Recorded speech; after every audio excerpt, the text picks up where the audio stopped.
পেঁপে তো অনেকভাবেই খেয়েছেন, কখনো কি এরকম খাস্তা মুচমুচে পুর ভরা পেঁপের পকোড়া খেয়েছেন? যদি না খেয়ে থাকেন তাহলে আজকের রেসিপিটা আপনাদের জন্য। ওপরটা একদম খাস্তা মুচমুচে আর ভেতরটা কিন্তু পুরে ভরা। তাহলে চলুন বন্ধুরা, আজকের এই রেসিপিটাও প্রথম থেকে শেষ পর্যন্ত দেখার অনুরোধ রইল। আশা করছি আজকের রেসিপিটাও আপনাদের খুবই ভালো লাগবে। তার জন্য দেখুন এখানে আমি একটা পেঁপের অর্ধেকটা কেটে নিয়েছি, সেটা থেকে আমি খোসা ছাড়িয়ে একটু সরু সরু ফালা করে এইভাবে কেটে নিয়েছি। এবার এগুলোকে খুব ভালো করে ধুয়েও নিয়েছি। এবার এদিকে নিয়ে নিয়েছি একটা গ্রেটার, ছোট গ্রেটার নিয়েছি। এই গ্রেটারটা দিয়ে আমি পেঁপেগুলোকে সব গ্রেট করে নেব। আপনাদের কাছে যদি এই গ্রেটার যদি বড় থাকে আপনারা সেই বড়টা দিয়েও করে নিতে পারেন, একইভাবেই কিন্তু তৈরি হবে রেসিপিটা। এবার খুব ভালো করে সব পেঁপেগুলোকে আমি গ্রেট করে নেব। দেখুন ঠিক এইভাবে গ্রেট করে নিচ্ছি, এতে কিন্তু রেসিপিটা ভালোভাবে তৈরি হবে। সব পেঁপেগুলোকে গ্রেট করে নিয়েছি। এগুলোকে আমি যেহেতু আগে ধুয়ে নিয়েছিলাম তাই কাটার পরে আর ধোবো না। এবার বাটির মধ্যে নিয়ে নিচ্ছি জল। এবার এই বাটির মধ্যে আমি সব পেঁপেগুলোকে দিয়ে দিচ্ছি। দিয়ে এই পেঁপেটাকে আমি অল্প একটু লবণ দিয়ে একটু ভিজতে দেব। সব পেঁপেগুলো দিয়ে দিয়েছি। এবার দিয়ে দিচ্ছি হাফ চামচ মতো লবণ। দিয়ে লবণটাকে পেঁপের সাথে একটু ভালো করে মিশিয়ে নিচ্ছি। দিয়ে এটাকে চাপা দিয়ে 5 থেকে 10 মিনিটের জন্য রেস্টে রেখে দেবো। তাহলে কিন্তু এই পেঁপেটা অনেকটাই সফট হয়ে যাবে, বেশ রেসিপিটা খুব ভালোভাবে তৈরি হবে। এবার চাপা দিয়ে এটাকে 5 থেকে 10 মিনিটের জন্য রেস্টে রেখে দিচ্ছি। আর এদিকে আমি একটা পুর বানিয়ে নেব। তার জন্য নিয়ে নিচ্ছি দুটো মিডিয়াম সাইজের আলু, একটু সিদ্ধ করে নিয়েছি, খোসাগুলো ছাড়িয়ে নিয়েছি। এবার হাত দিয়ে একটু ভালো করে এই আলুগুলোকে একটু মেখে নিচ্ছি। আলুগুলো মেখে নিয়েছি। এবার এর মধ্যে দিয়ে দিচ্ছি 1 চামচ মতো গ্রেট করে রাখা আদা, ঝাল অনুযায়ী দিয়ে দিচ্ছি কাঁচা লঙ্কা কুচি। তো আপনারা যেমন ঝাল খাবেন এখানে সেরকম অনুযায়ী লঙ্কার পরিমাণটা একটু কম বেশি করে দেবেন। বেশ কিছুটা ধনেপাতা কুচি আর দিয়ে দিচ্ছি হাফ চামচ মতো কাশ্মীরি লঙ্কার গুঁড়ো। এটা দিলে কিন্তু এই পুরটার কালারটা খুব সুন্দর আসবে। আপনারা চাইলে দিতেও পারেন আবার নাও দিতে পারেন।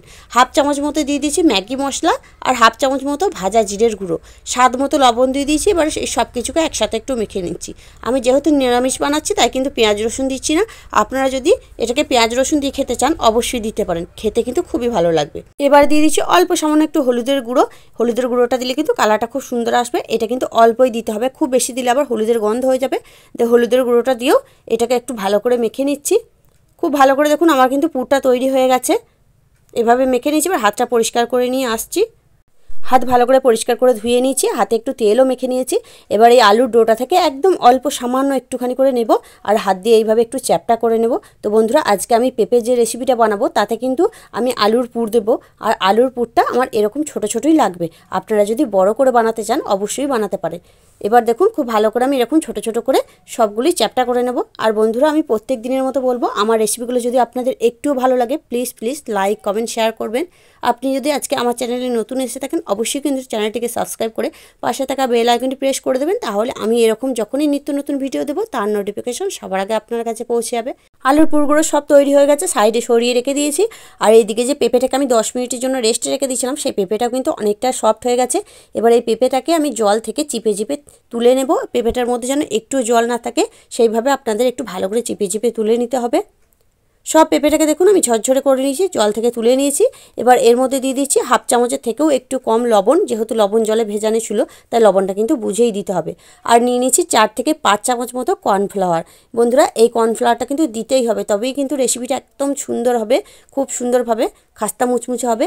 তবে যদি কর্নফ্লাওয়ার না থাকে এখানে কিন্তু আপনারা 4 চামচ মতো ময়দা আর 2 চামচ মতো চালের গুঁড়ো দিতে পারেন, দিয়ে এইভাবে মেখে নিতে পারেন।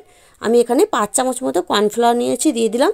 দিয়ে আমি ভালো করে এই পেঁপের পুরটাকে মেখে নিয়েছি। এবার দেখুন এখান থেকে অল্প অল্প করে নিয়ে এইভাবে একটু গোল করে নিচ্ছি। এইভাবে একটু গোল করে নিচ্ছি। দিয়ে যে আলুর পুরটা আমি তৈরি করে রেখেছিলাম সে আলুর পুরটা থেকে নেব, দিয়ে ওপরে আমি দিয়ে দেবো। দিয়ে আবারও ওই পেঁপের পুরটা এইভাবে নিয়ে নেবো একইভাবে, দিয়ে ওপর থেকে এইভাবে চাপা দিয়ে দেবো। দিয়ে দেখুন দুটো হাতের মাঝখানে এইভাবে চেপে চেপে এটাকে একটু গোল করে নেব। খুব সহজ বন্ধুরা, আপনারা দেখলেই বানাতে পারবেন, খুবই সহজ। দেখুন খুব ভালো করে এই 2 পিঠ আমি একটু গোল করে নিচ্ছি যেন এটা চিপে লেগে যায়। দিয়ে সাইডগুলো এইভাবে একটু গোল করে দিচ্ছি। এই দেখুন আমার কিন্তু এটা তৈরি হয়ে গেল, কতটা সুন্দর হয়েছে দেখুন। একটা করে নিলাম, আবারও একটা আপনাদের দেখিয়ে দিচ্ছি। আবারও দেখুন আমি একটু পেঁপে নিয়ে নিয়েছি, দিয়ে এটাকেও একটু খুব ভালো করে একটু চাড়িয়ে নিচ্ছি, একটু চ্যাপটা ধরনের করে নিচ্ছি। একটু চিপে চিপে করবেন তাহলে কিন্তু এটা খুব ভালোভাবে জমাট বেঁধে যাবে। দিয়ে আবারও ওপর থেকে একটা আলুর পুর নিয়ে এইভাবে দিয়ে দিচ্ছি। দিয়ে ওপর থেকে আবারও ওই একইভাবে পেঁপে নিয়ে আমি এটাকে চাপা দিয়ে দিচ্ছি। খুব ভালোভাবে দুটো হাত দিয়ে একটু চেপে চেপে এইভাবে একটু চেপে চেপে দেবেন, তাহলে কিন্তু খুব ভালোভাবে এটা জমাট পেতে যাবে আর ছেড়ে যাবে না। দিয়ে এটাকে একটু গোল ধরনের করে নিচ্ছি, সাইড দিয়ে একটু সমান করে একটু গোল করে নিচ্ছি। দেখুন কত সহজে এটাও আমার বানানো হয়ে গেল। তো এইভাবেই আমি যতগুলো আমার হবে ততগুলো আমি বানিয়ে নিচ্ছি। দেখুন বন্ধুরা, আমার কিন্তু এগুলো সব রেডি হয়ে গেছে। এবার এগুলোকে শুধু ভেজে নিলেই হবে। এগুলোকে এবার আমি ভেজে নেব। তার জন্য দেখুন গ্যাসের মধ্যে আমি কড়াই বসিয়ে সাদা তেল গরম হতে দিয়েছিলাম। তেলটাকে মিডিয়াম গরম করে নিয়েছি। এবার আমি প্রথমে যতগুলো ধরবে ততগুলো আমি দিয়ে দিচ্ছি। তেলটাকে বন্ধুরা খুব বেশি কিন্তু গরম করবেন না, একটু মিডিয়াম গরম করে নেবেন, তারপর এগুলো দিয়ে দেবেন। নাহলে অতিরিক্ত গরম তেলে দিলে এগুলো কিন্তু ছেড়ে যাবে। এবার এইভাবেই আমি রেখে দেবো। প্রথমে আমি কিছুই করব না, প্রথমে 2 মিনিট এইভাবে হতে দিচ্ছি। 2 মিনিট হয়ে গেছে, এক পিঠ করে আমার দেখুন কত সুন্দর কালার ধরে গেছে। এবার উল্টে দিচ্ছি। আর এগুলো ভাজার সময় অবশ্যই কিন্তু গ্যাসের ফ্লেমটা মিডিয়াম টু লো করে ভাজবেন, তাহলে কিন্তু খুব সুন্দর ভেতর পর্যন্ত একদম মুচমুচে করে ভাজা হবে। এবার আমি এগুলোকে উল্টে দিচ্ছি। মিডিয়াম টু লো ফ্লেমে করে এগুলোকে একটু কালার করে ভেজে নিচ্ছি। এগুলো দেখুন আমার ভাজা হয়ে গেছে, তবে কিন্তু এগুলোকে আরেকটু ভেজে নিতে হবে, এর থেকেও একটু কালার করে ভেজে নিতে হবে। এখন কিন্তু এগুলো খাস্তা হবে না, ওপরটা একটু হালকা মুচমুচে হবে, ভেতর পর্যন্ত কিন্তু কাঁচা থেকে যাবে। তাই এগুলোকে আরেকটু আমি ভেজে নেব। এই দেখুন বন্ধুরা, আমার কিন্তু পেঁপের পকোড়াগুলো একদম রেডি হয়ে গেছে। দেখেই বুঝতে পারছেন যে কতটা খাস্তা মুচমুচে। এইভাবেই কিন্তু কালার করে একটু অল্প আঁচে ভেজে নেবেন, তাহলে কিন্তু একদম মুড়মুড়ে হবে, খেতে খুব ভালো লাগবে। কতটা সুন্দর হয়েছে দেখুন। এবার বাকিগুলোকেও আমি দিয়ে দিচ্ছি, দিয়ে এগুলোকেও একইভাবে ভেজে নিয়ে আসছি। এই দেখুন আমার কিন্তু সব পকোড়াগুলো ভাজা হয়ে গেছে। কতটা সুন্দর দেখুন বন্ধুরা, একদম কিন্তু এটা নতুন রেসিপি, দুর্দান্ত খেতে। আপনারা কিন্তু অবশ্যই পেঁপে দিয়ে এই রেসিপিটা বানিয়ে দেখতে পারেন। পেঁপে তো অনেক খেয়েছেন বন্ধুরা, পেঁপে দিয়ে অনেক ধরনের রেসিপি খেয়েছেন।